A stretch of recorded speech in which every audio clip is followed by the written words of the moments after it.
Hello and welcome to Monster of the Week, the only show on the internet that thinks draconic should be taught in schools as a second language. Today I'm going to be adding another entry into my series of videos about chromatic dragons from D&D's history. The Grey Dragon has a really interesting past and presents as one of the most unique dragons in the draconic family tree. As always, today I'll be taking a deep dive into the dragon's lore, ecology, and publication history. Then we're going to talk about some plot hooks, story ideas, and convert this sucker into 5th edition Dungeons & Dragons. So prepare yourself, because you're about to have an encounter with the most dangerous game. And it's not man.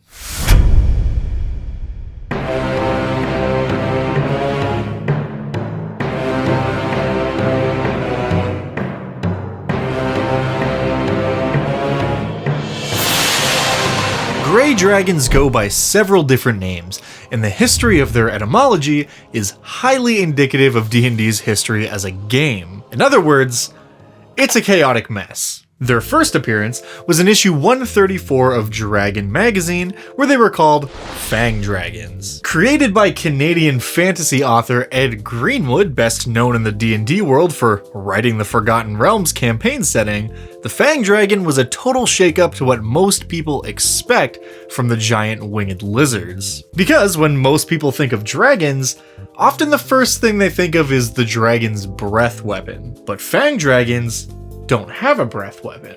Instead of simply breathing an element like fire or lightning, the Grey Dragons opt for a bit more of a physical approach. Every day, a Grey Dragon wakes up and chooses violence, opting to tear apart their enemies with powerful claws, a forked tail adorned with massive bone spikes, and a mouth which is described as being filled with a sea of fangs. But they aren't without any supernatural traits at all. See, the bite of a Grey Dragon not only shreds its victim to pieces, but it also drains some of their life essence. This, of course, not only heals the dragon, but also causes the target's maximum hit points to go down permanently. There is a cure for this hit point loss, but it involves bathing in the blood of the fang dragon who drained the life in the first place, so you can see the problem. The other thing that subverts your typical D&D dragon is that a Grey Dragon is very rarely in its lair. It certainly has a lair, because every dragon's gotta at least have a lair, but this dragon is only ever in its lair between hunts. These draconic tyrants spend the vast majority of their lives traveling far from home in search of prey. Grey dragons fancy themselves master hunters and are always looking for a new target they can tear to shreds. While they will eat livestock or other less challenging creatures if they get hungry enough, the one thing they crave above all else is meat taken from a worthy opponent after a hunt. That usually means people. So if you ever have a Grey Dragon hunting after you, the good news is you're probably a very capable warrior. The bad news is that you have a Grey Dragon trying to kill you. These dragons are also incredibly greedy and put very little value in concepts like loyalty or trust. In fact, the one thing you can count on when it comes to the Grey Dragon's personality is that they will always do whatever they feel is most beneficial to them at any given moment. This, of course, means they aren't above making agreements with other creatures. In fact, it's something they do quite often. But it does mean you can't really trust them to uphold their end of the arrangement unless whatever you're offering is something the dragon really wants. And as we already discussed, the only thing a Grey Dragon really wants is to hunt challenging prey. This has resulted in many kingdoms using Grey Dragons as skilled bounty hunters. And when you think about it, an arrangement like that is really a win-win for everybody involved. The dragon gets to hunt dangerous prey, and the kingdom has someone they can send after their most heinous enemies. Just don't send them after anyone you want taken in alive. However, anyone trying to make a deal like this needs to be exceptionally careful, because the moment that the dragon feels like its time is being wasted, it's liable to turn on the other party for wasting their time. And being ever locked in the mindset of a predator,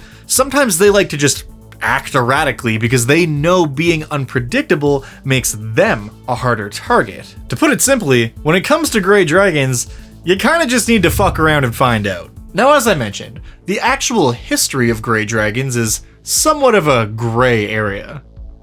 because they're gray dragons. So let's take a moment to talk about their lengthy and generally confusing publication history.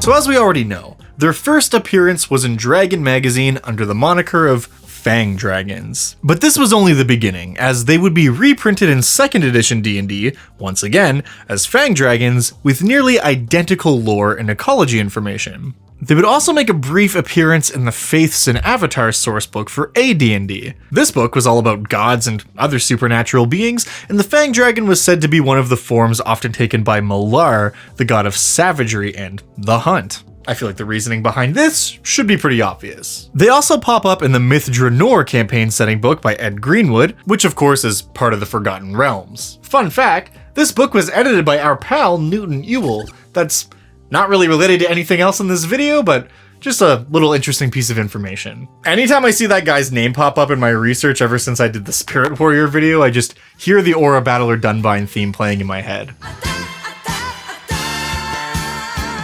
The next time we'd see the Fang Dragon would be in the 3rd edition Monster Compendium in the Draconomicon. These two entries are identical and use the exact same artwork, but they do expand a bit on the Fang Dragon's lore. Now, something that was only briefly mentioned in their previous iterations was that they have the ability to imitate sounds. But now, in 3rd edition, this ability was much more fleshed out in terms of what it can and can't do. Basically, the Fang Dragon can mimic any sound it's heard before, much in the same way that a Kenku can.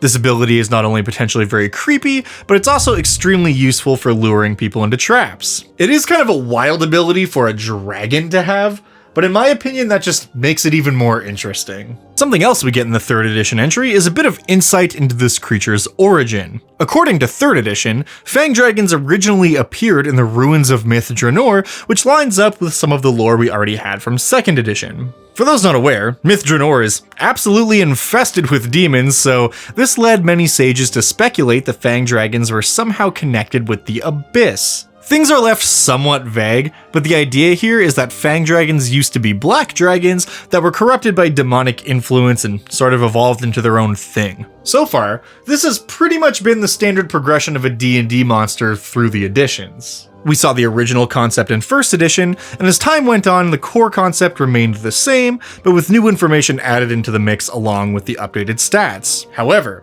this all changed with the bastard child of Dungeons & Dragons, 4th edition. 4E made a lot of huge changes to Dungeons & Dragons lore that really shook up the status quo, and Fang Dragons were most definitely on the table for adjustment. 4th edition D&D is the first place where the term Grey Dragon is used to describe this creature. In the 4E Draconomicon, under the entry for Grey Dragons, it reads, in some ways, Grey dragons are the most enigmatic of all chromatics. Lacking in distinctive hue, they are hunters on stony borderlands, forever soaring in the sky's embrace. Also called Fang dragons, for their ferocity, Stone dragons, for their ability to petrify victims, and Spike dragons, for the detachable spikes, these beasts share the worst qualities of other chromatic dragons. Okay, so there's a lot to unpack here. For starters, since when can Fang Dragons turn people into stone or shoot spikes? This honestly runs the risk of spiraling into a whole other video, but the short answer is that in 4th edition, they changed a bunch of the lore surrounding chromatic dragons and Tiamat, the mother of chromatic dragons. So the Fang Dragon was adjusted so it would fit in a little bit better with the other dragons. Also, there is this idea that every chromatic dragon had to have a breath weapon. So not only did Grey Dragons gain the ability to just petrify creatures using magic, they also gained an acidic breath weapon, no doubt inspired by Black Dragons, as a way of paying homage to the old lore. And this is where things became extremely complicated for me, because the Grey Dragon presented in 4th edition has much more fleshed out and interesting lore. It's all essentially the same as before, they're still primal hunters who enjoy the act of hunting itself. However, there is just more of an elaborate presentation, which, as a big monster lore nerd, I'm a fan of. The thing I really don't like about this is that by giving the dragon an acid breath attack, it makes them just like every other dragon. I personally really like the idea of a dragon that doesn't have a breath weapon. Because most of the time, a group of players knows exactly what's coming for them when a dragon encounter is on the table, right? Don't get me wrong, I really love dragons and I like using them in my games, but the fact of the matter is, a lot of dragons tend to be just different flavors of the same beast. However, gray dragons challenge the players to reevaluate what they think they know, and I think that's pretty cool. But in moving on from 4th edition, that brings us to 5th edition D&D, where the gray dragon has yet to receive an official stat block. So as you can imagine, I had a few choices to make when I made our creature stat block this week. And now I'm going to show you what I came up with, as well as talk about some alternatives, and go over a few ways you might actually use this creature to build a combat encounter. So just to get the big question out of the way first, I chose not to give my version of the Grey Dragon its acid breath weapon. I already explained why I personally didn't feel like it fit with the creature, but I also figured for anyone who really wants to use the acid breath, it's very easy to just add on to the creature that I've created. If you're one of those people, I would literally just copy and paste the black dragon's acid breath onto the gray dragon and call it a day. Something I did also consider was giving it a breath weapon that petrified its enemies, but again, I chose to hold back because sometimes I think less is more. Plus, this really enabled me to focus its stat block on raw martial strength. The whole point of the Grey Dragon is that it is an absolute monster in close combat. While it may not have any magical abilities other than its draining bite, it can still go toe-to-toe with any of the other dragons, and we need its stats to reflect that. So to start things off, of course, its bite attack is present. It does massive damage compared to the other dragons, and it has a nasty effect where if you fail your saving throw when it bites you, your maximum HP is reduced by the amount of damage that you take. I also gave it a trait inspired by one of its 4th edition abilities called Warding Tail. This trait means that anytime a creature attacks the Grey Dragon and misses, the Grey Dragon can use its reaction to immediately make a tail attack against that creature. Not only does its tail attack hit like a truck, but it also has 2 massive bone spikes at the end of it which can pin and restrain a creature hit by it quite easily. So in other words, you come at the king, you best not miss. The dragon's mimicry trait is also still intact, and of course its rending claws are always going to be a huge threat. Something you'll probably notice is that in order to compensate for its lack of breath weapon, all of its physical attacks do a lot more damage than the other dragons in a comparative age category do. I really wanted to emphasize that gray dragons are terrifying, maybe even more so than their chromatic cousins, not despite their lack of a breath weapon, but because of it. The fact that they enjoy getting up close and personal so they can turn their foes into mincemeat is a horrific prospect. While a red dragon might leave behind nothing but ashes, a gray dragon is going to leave behind a horrific mess of blood and gore. The gray dragon also should emphasize the idea of a stalking predator. When it comes to combat, they're almost always going to get the drop on their enemy.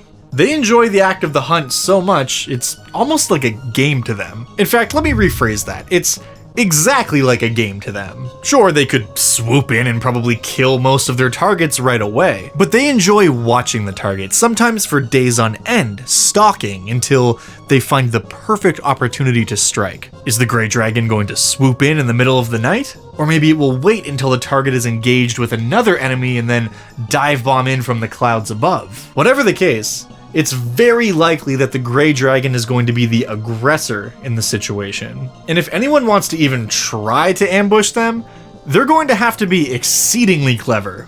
In all honesty, I feel like a Grey Dragon would be genuinely impressed by anyone smart enough to lure them into a trap.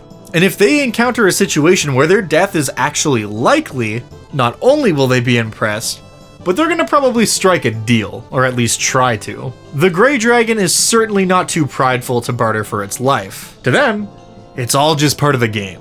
And if a group of Dragon Slayers actually manages to find their way to the dragon's lair while it happens to be home, they're in for an interesting encounter. So as I mentioned, Grey Dragons are basically never home, but they do have lairs. They often make their permanent lair in areas with lots of wide open terrain so that they can spot potential prey from miles away. This also makes it incredibly hard for any threats to get close without the dragon knowing. This layer acts as a place for the gray dragon to stash its hoard. And as I mentioned, gray dragons don't really have much of an interest in anything other than the thrill of the hunt.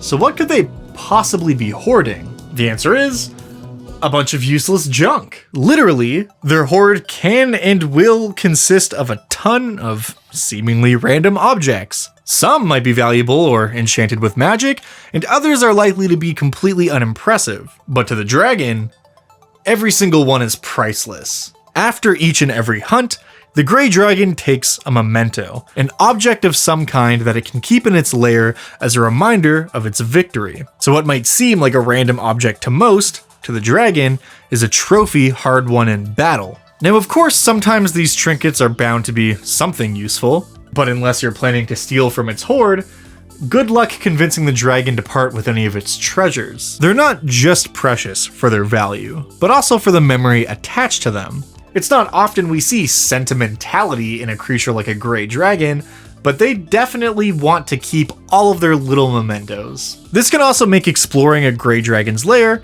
especially interesting. One never knows what they might find while poking around. But other than this hoard of random stuff, the gray dragon's lair is likely to be quite spartan. However, something gray dragons will do, which is unique to them, is they will actually create multiple lairs. While their home lair serves as a place for their hoard and primary resting spot, during the hunt, gray dragons often set up smaller temporary lairs in much the same way a hunter might have a lodge or a hunting blind to use as a home base while out in the field. A gray dragon sets up small lairs anywhere it is planning to spend any amount of time. And where exactly might a gray dragon like to hang out? I'm glad you asked.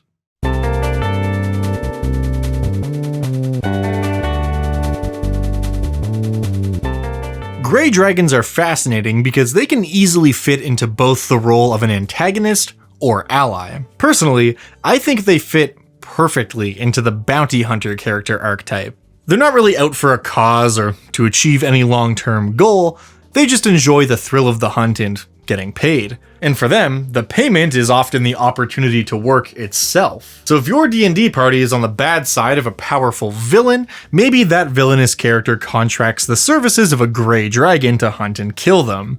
And once the dragon descends on the party, maybe they fight it to the death, or maybe they manage to somehow convince the creature to join their side. If their argument is convincing enough, the dragon might actually go for it if it thinks there's a good opportunity for a worthy kill. And even if it does fight with the players, that doesn't mean it won't turn its back on them after the fact. The age category of your specific gray dragon also matters a lot. Younger gray dragons would likely be totally fine working for a kingdom as scouts, spies, or glorified hunting dogs.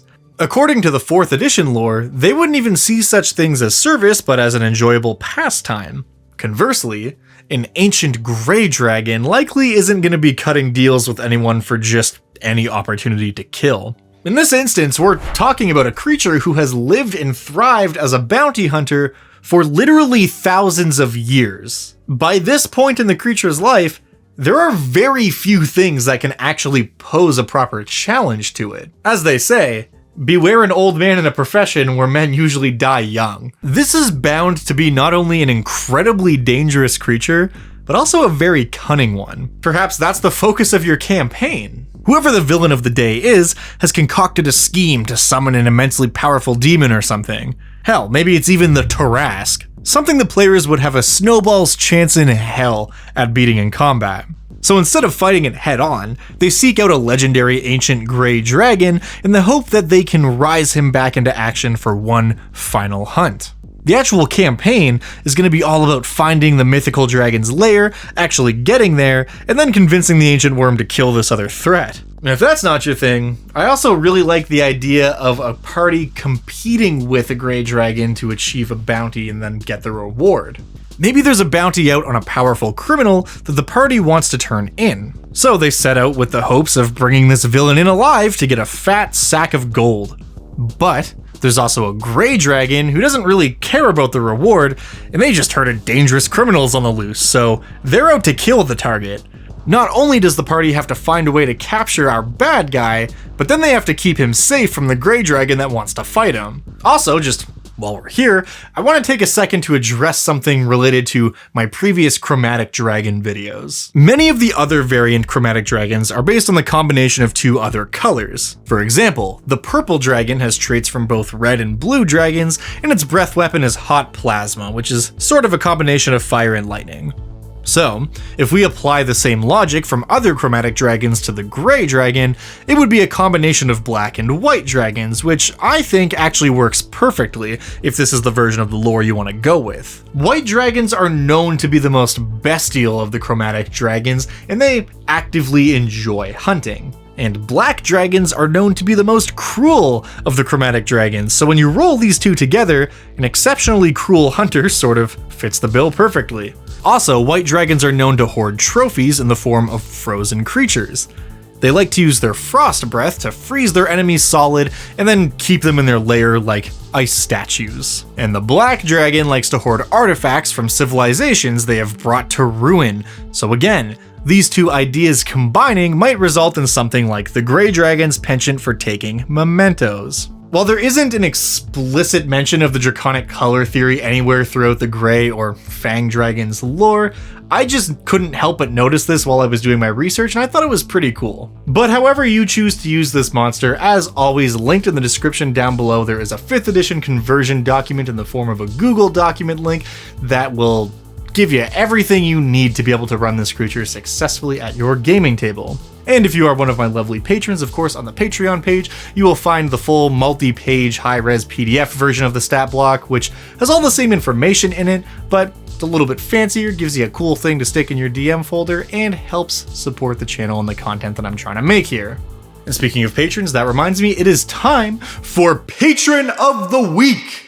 This week's randomly selected patron is Chad Vandegrift. Thank you so much for the support, Chad. You are truly living up to your namesake. And thank you for watching. I truly appreciate it. And as always, if there is a monster from a previous version of D&D or another tabletop role-playing game that you would like to see converted into 5th edition and talked about on the show, let me know in the comments down below, or let me know in the monster suggestion channel over on Discord, and who knows, you might just see it show up on an episode of Monster of the Week. I've been looking forward to making this video for a really long time. I think dragons are awesome. And if you haven't already seen my other videos about the various chromatic dragons that kind of slipped through the cracks as we made the transition into 5th edition, I highly suggest you check out those videos about the yellow, purple, pink, and orange dragons. I'll leave a link to all of them in the pinned comment on this video because I just think dragons are neat. Also in that pinned comment, you'll find a link to my second channel, because I have a second channel now, which is basically just a place for me to upload weird stuff that doesn't fit with this channel. So if you want to see that, follow that link, do so at your own discretion. It's going to be some wild stuff going up there in the next couple weeks. And if that's not your thing, that's okay. I'll see you in the next episode of Monster of the Week. Until then.